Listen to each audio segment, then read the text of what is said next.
इस वक्त की बड़ी खबर, देश को संबोधित करेंगे प्रधानमंत्री नरेंद्र मोदी। आज रात 8:30 बजे होगा संबोधन।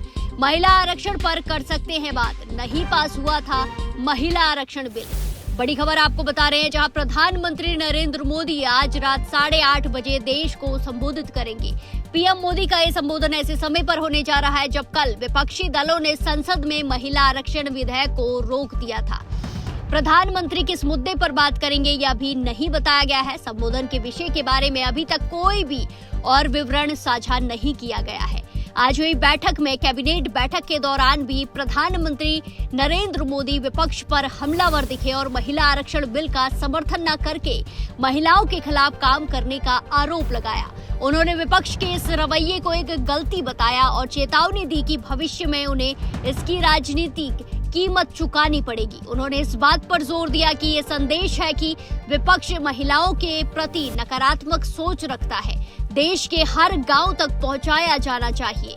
प्रधानमंत्री नरेंद्र मोदी ने अपने मंत्रिमंडल से कहा कि विपक्ष ने महिला आरक्षण विधेयक का समर्थन न करके एक गलती की है और उसे इसके परिणाम भुगतने होंगे। ये बात उन्होंने महत्वपूर्ण विधेयक के संसद में पारित न हो पाने के एक दिन बाद कही, जिससे सरकार के रवैये को लेकर विपक्ष के कड़े विरोध का सामना करना पड़ा था।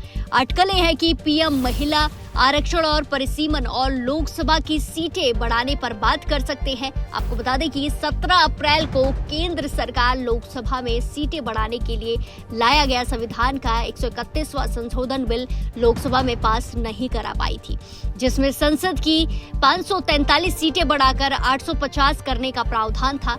12 साल के शासन में ये पहला मौका था जब मोदी सरकार सदन में कोई बिल पास नहीं करा पाई। अब महिला आरक्षण नई जनगणना के नतीजे आने से पहले लागू नहीं होगा, यानी 2029 के लोकसभा चुनाव में इसका फायदा नहीं मिलेगा। वहीं सरकार ने 2 बिल वोटिंग के लिए पेश ही नहीं किए।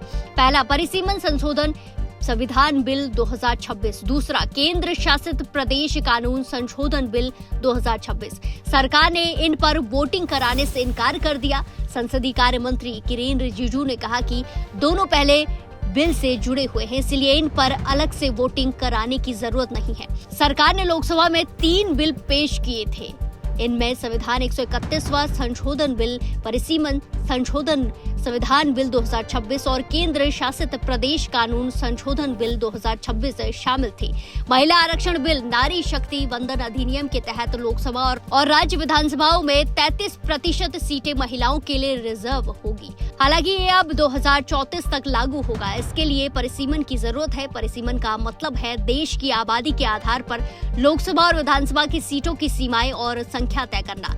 ये काम एक परिसीमन आयोग करता है। पहले तय होगा कि किस राज्य में कितनी सीटें होंगी, किन इलाकों की सीमाएं क्या होंगी, उसके बाद ही आरक्षण तय हो पाएगा।